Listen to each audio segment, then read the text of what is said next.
Hi guys. Currently, beabadoobee is really climbing her way up my rank in artists as to be one of my favorite artists. I am obsessed with her right now. And I wanted to talk. I'm actually doing 2 songs today because they're decently short and I feel like there's not a whole lot of depth, I guess. They're good lyrics, but it's not like hard to understand, you know? It's kind of cut and dry, but they're still really good. So I'm doing Soren and Love Song, which are actually on 2 different albums. Soren is on her 2019 album called Love Worm. I couldn't remember it. And then Love Song is on Beatopia. And they're both like just cheesy love songs, but the thing is they're both about an ex, which is kind of funny. But my battery's gonna die. That's fucking great. Great timing. Okay, I'm back. I just charged my camera for not a lot of time, so we have to do this quick. Okay, so we're gonna talk about Soren first. Just timeline, you know? Verse 1. Miss your hair. I like the way you stare into my eyes most of the time. The way you touch me is like a curse that can't be broken, but it hurts most of the time. I don't know what that means. I'm gonna be real, like... I guess it could be in regards to like other emotions in relationships, because relationships aren't always rainbows and lollipops. Like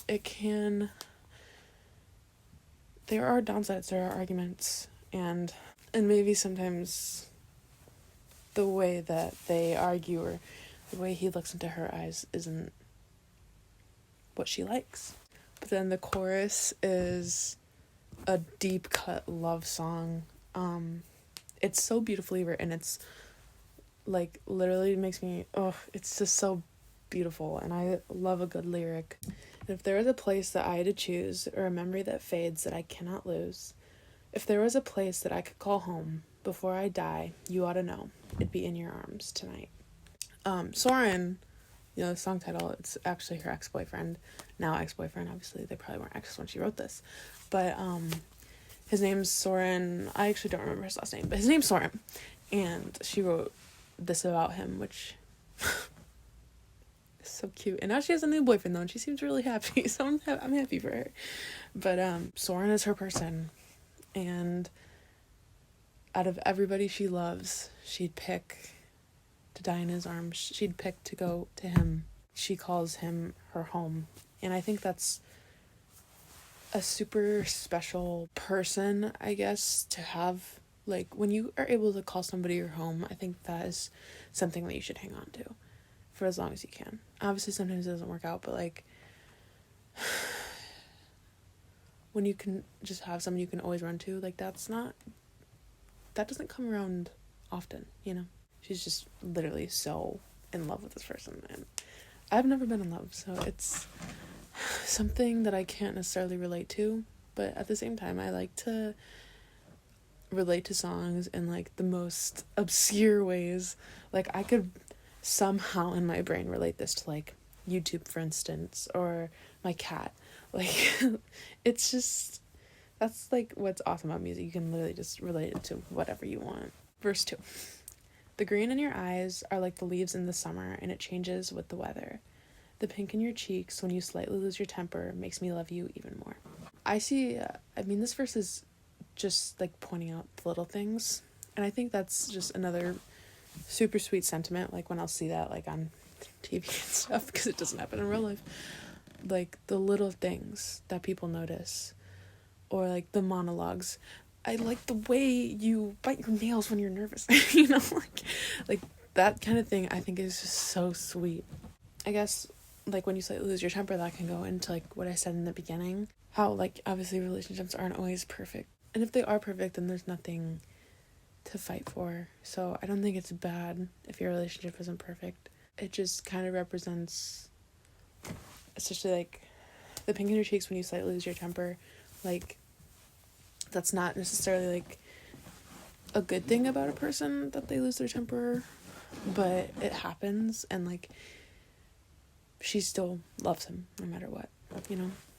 that is it for Soarin'. Just a cheesy love song. I'm a sucker for a cheesy love song. Now we're doing love song. Love Song by beabadoobee. This is my favorite, I think, on her recent album, Beatopia. I have to say it. Verse 1. I didn't think I'd ever want this yet when we had first met in the fall. Guess it's something you learn to accept. When I've been a mess, it's not your fault. If we're going more into her life and how she felt about this specifically, she was, I think I read that she was 15 when she met Soarin', because the song is about Soarin' too. And obviously a lot of the times 15-year-olds have a lot of shit going on in their lives and not really thinking about relationships. And I'm so excited to listen to this song once I do fall in love, because I'll be able to relate to it, especially that first line. I didn't think I'd ever want this yet when we had first met in the fall. Right now, relationships just I don't care for them. I don't care to find someone to talk to. I don't need that right now. Especially the summer before freshman year, I got boy crazy. I wanted a boyfriend so bad, and now I'm a senior and I've never had one, and it kind of sucked, but now I'm kind of glad. Now I'm I don't care for it. Now I'm just gonna wait for college and see. I have 3.5 months until I'm in college, so actually, well, till I graduate, but 5 months until I'm in college, which is crazy. And now the chorus is so beautiful. I love this chorus so much. That's what drew me into the song first, because it's also just a really pretty melody, and I heavily fuck with a good melody, good chorus. It's my fave. I missed the train again. I called your name as if you'd drive it back. I swear you're in my head throughout the day. I can say that for a fact. No, we had better days, but to keep me sane, I guess that this is just another love song about you. I think it's interesting. She says, no, we had better days, but to keep me sane. Because, again, this just kind of goes back. I don't think Bea and Soarin's relationship was perfect. That's kind of obvious through her songwriting. But, that love is still there. And I love the line, to keep me sane. Because, I guess this is the way that it is for a lot of songwriters. Songwriting is their outlet, and they're able to put all their emotions into their songs and kind of keep them grounded. And I think that's what she did with this song, because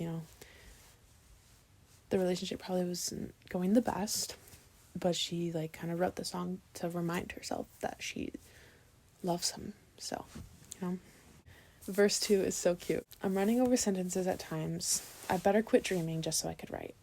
Yet the words to describe you aren't so hard to find, like a good quote from a book that I've memorized. I think it's so cute. She's been trying to write a song about this person, but her mind is so consumed by the love that it's been hard to find the words to put down on paper. But then when she thinks about it, the words to describe Soarin', it's not hard, and she just had to get into the right mindset, to be able to write. Okay. Thank you for letting me talk about beabadoobee. Highly recommend her music. I'm so sad. I put this in my last description of my last video, that one of my biggest regrets was not going to a beabadoobee concert that was in November. Very sad about it, but it's okay. There'll be others. So, anyways, thanks for watching.